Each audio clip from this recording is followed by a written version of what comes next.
Hello students. Now the next topic after the potentiometer is the heating effect of the current.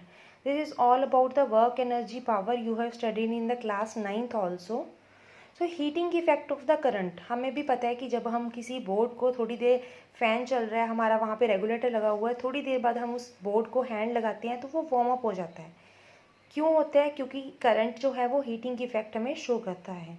ये हम class 7th 8th में भी study कर चुके हैं that current has a heating effect also.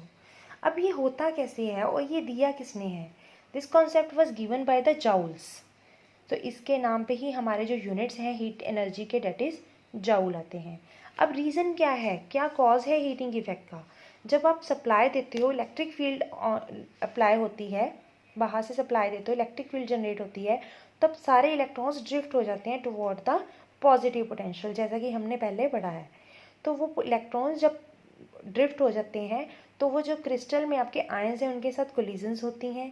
Collisions के कारण thermal vibrations होती हैं और वो थर्मल वाइब्रेशंस के कारण वो जो थर्मल एम्पलीट्यूड है वो इंक्रीज़ होता रहता है, जिसके कारण कि टेम्परेचर भी राइज होता रहता है। सो जितनी ज़्यादा देर आपका करंट चलेगा सर्किट में उतना ज़्यादा आपकी हीट होगी, और जितना ज़्यादा करंट जाएगा उतनी ही ज़्यादा आपकी हीट होगी। थर्ड थिंग आपकी यहाँ पे मैटर करेगी रेजिस्टेंस। जितनी आप उसको ऑब्स्टेकल दोगे उतनी ही कोलिजन्स भी होंगी। तो डेट मीन्स 3 कैटेगरीज पे हमारी हीट डिपेंड करती है करंट के कारण।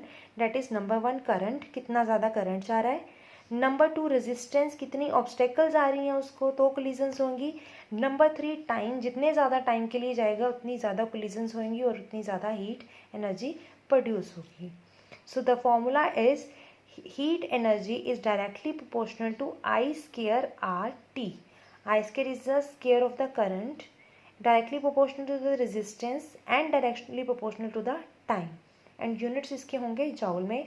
अगर कैलोरी में हमें कन्वर्ट करना है तो it is divide by 4.2 calorie. Now the proof कि क्यों ये आपका फॉर्मूला ये आया कहाँ से। As we know Q charge is equal to current into time. तो वर्क हमारी एनर्जी कितनी है, जितना volt into charge, V into Q. तो क्यू की वैल्यू यहाँ पे पुट की, that is VIT। Further V की वैल्यू हमारे पास होती है I इंटू R। तो ये वैल्यू रिप्लेस की तो हमारे पास आ गया that work done by the current is equal to I square RT। और ये सारा हमारा कहाँ पे चला जाता है, as a heat energy. Next is electric power. Power is rate of doing work, that is work upon time. So I square R is the electric power, or in the terms of voltage it is V into I. The units of the power is watt and the maximum value of the units is horsepower we use, that is 746 watt. Next is electric energy. जो हम घरों में electricity की बात करते हैं वो हमारी क्या है, इलेक्ट्रिसिटी है, इलेक्ट्रिक एनर्जी है।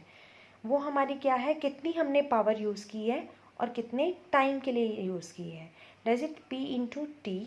और कमर्शियल यूनिट आपकी इलेक्ट्रिक एनर्जी के हैं यूनिट्स।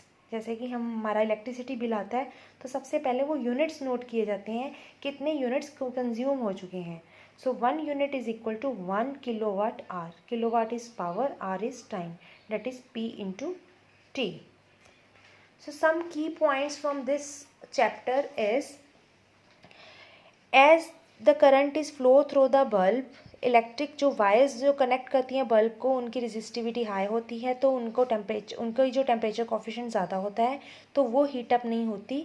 बट जो फिलामेंट होता है वो आपका हीटेड हो जाता है और वो टंगस्टन का होता है, जिसके कारण वो हीटेड होने से ग्लो करने लग जाता है।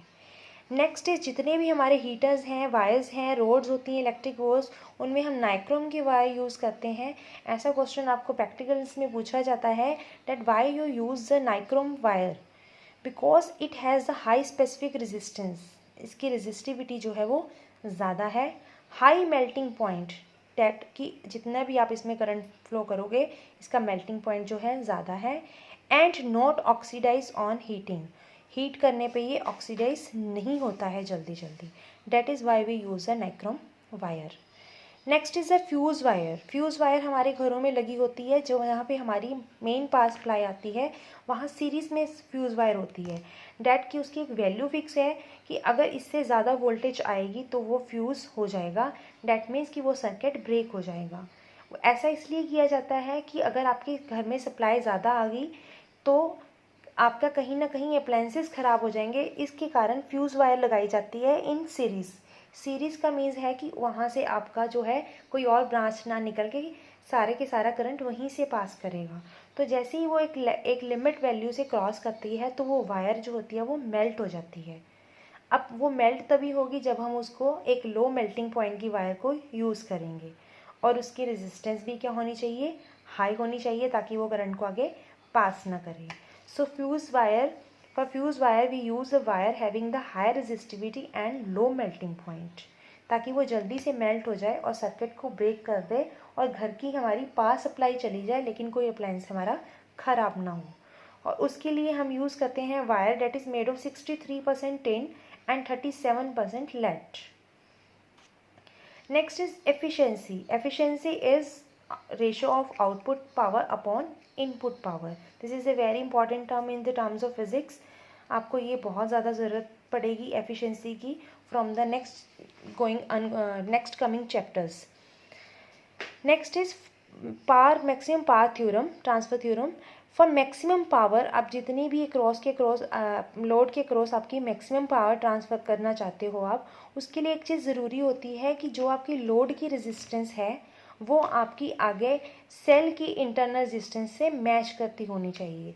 कि अगर दोनों की रेजिस्टेंस, इसकी लोड रेजिस्टेंस सर्किट की और सेल की जो इंटरनल रेजिस्टेंस है वो मैच करेंगी तो आपकी जो पावर होगी वो मैक्सिमम सप्लाइड होगी। This is all about the heating effect of the current. Hope you understand the topic and revise it. This is a very important as on the point of numericals as well as the conceptual questions. Thank you.